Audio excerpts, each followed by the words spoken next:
Hello, I'm John Mamias, executive producer at CD Projekt Red in Warsaw, and today this is our first dev diary for The Witcher 2 Assassins of Kings on Xbox 360.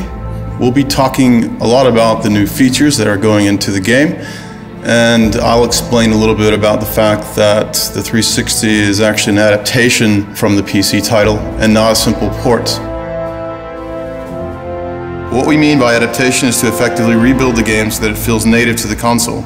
We've rewritten the renderer and created a new rendering pipeline so that we can achieve much better performance with the same fidelity as in the PC version. We're also implementing a new intelligent camera system, new controls, a new targeting system, and a more console-friendly user interface. We're also adding significant new content and other features.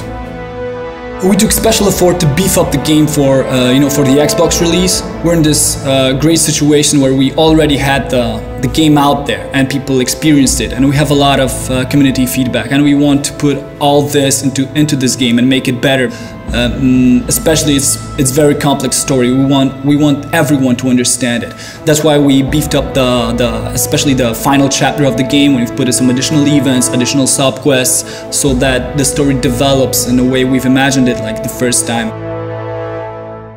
In our game, you take a role of the Witcher, and the Witcher is like a professional monster slayer. He's like a hired mercenary, but trained specially to finding monsters. He's like the ultimate warrior in this world.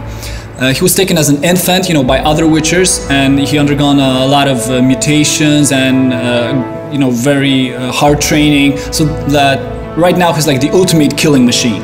You're not just some any Witcher, you're Geralt of Rivia, and Geralt of Rivia is a character with its own story, with its own background. He's a guy that is famous in the Northern Kingdoms, but for some reason he died, and everyone thought he was dead, but now he's back among the living. But the circumstances of his return are clouded with mystery, because he has amnesia and he forgot, how he came back. When Geralt faces the assassin who takes the life of one of the most important kings of the North, is the moment where your past gets to you, and it's the beginning of your journey. In addition to an epic story, the game features complex combat system that combines intense dynamic action with tactical choices. You can combine different character abilities and character customization with real-time moves such as parry, dodge, riposte.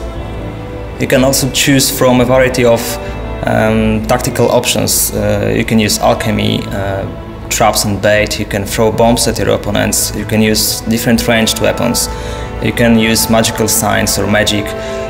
You can also sneak and deal non-lethal blows, non-lethal attacks to your foes. Since we started to work on adaptation of The Witcher 2 on consoles, we already knew that we had to put a lot of work to make user interface fit more to the gameplay style of the consoles. That's why we gathered a lot of information from our fans from the PC version of the game, and we included this knowledge to our work. We are also including a lot of new improvements, like to give an example, a special, totally new targeting system which allows you to select easily a proper enemy. We want to improve controls in our game in terms of combat and outside of it, because it's really important matter for us to have a game fluid and smooth in those areas. That's why we decided to rewrite whole controls code from scratch, and the same is with camera system. The Witcher 2 runs on our own technology called Red Engine. We decided to develop it because we wanted to achieve unlimited creative and artistic freedom. We wanted to give our designers and artists tools to create the world of Witcher just the way they seen it. The combination of a unique art direction and a powerful engine such as the Red Engine really helps in creating a modified environment that both looks and feels unique. The Witcher 2 will be one of the best looking titles to come out to Xbox 360. It's important to note that everything we're doing for the Xbox version will also be delivering for the PC version, and there's some important new additions and enhancements that we haven't talked about today that we'll be announcing later in the year.